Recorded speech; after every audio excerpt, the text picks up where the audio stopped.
गिरावेली रउआ चरण में रोज रोज आवेले बाजी नखिया से लोरावा गिरावेले। Kamlesh recording studio Mohammadpur. Mix by Jitendra Maharajganj.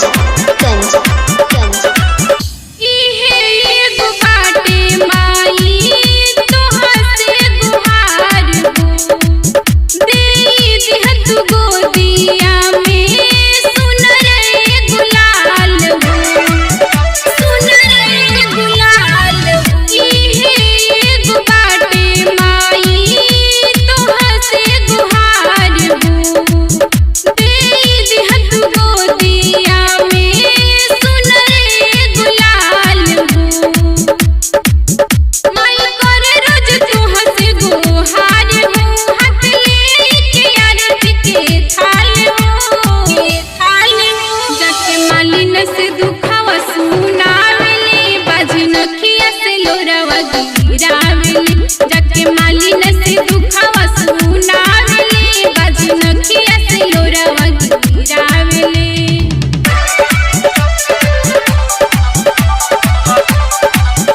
Mix by Jitendra Maharajganj. तोहरे चरनिया में बसे पूरा धाम हो राइटर सिकंदर के तू